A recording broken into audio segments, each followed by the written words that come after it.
இந்த தினத்தில் நாம் ஜெபித்து கொண்டே இருக்கிறோம், ஜெபம் பண்றோம். தனிப்பட்ட வாழ்க்கையில் ஜெபம் பண்றோம், குடும்ப வாழ்க்கையில் ஜெபம் பண்றோம், சபையில் வந்து ஜெபம் பண்றோம். ஆனா நம்மளுடைய ஜெபங்கள் எல்லாம் கர்த்தர் கேட்டு நம்முடைய ஜெபத்துக்கெல்லாம் பதில் கொடுக்கிறாராம். ஜெபிங்கன்னு ஊழியக்காரர்கள் எல்லாம் சொல்றாங்க. நீங்க பெரிய பெரிய சபைகளில டிவியில பேசுகிற ஒவ்வொரு ஊழியக்காரர்கள் மத்தியிலும் கூட நீங்க பாக்குறீங்க, ஜெபிங்க ஜெபிங்க ஜெபிங்க, இதுதான் நம்மளுக்கு சொல்லி தராங்க. ஆனா அந்த ஜெபத்தை கர்த்தர் கேட்கிற ஜெபமா இருக்கிறதா?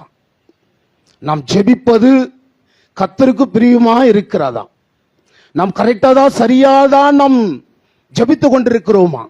அது ஆண்டவருக்கு பிரியமா இருக்கிறதா? அது கர்த்தருக்கு பிரியமா இருக்கிறதா என்பது என்றைக்காவது நம்ம சோதி தருகிறோமா? ஜெபம் செய்கிறோம், ஜெபம் செய்ய நடக்கலாம், ஜெபம் செய்தா நடக்கும்.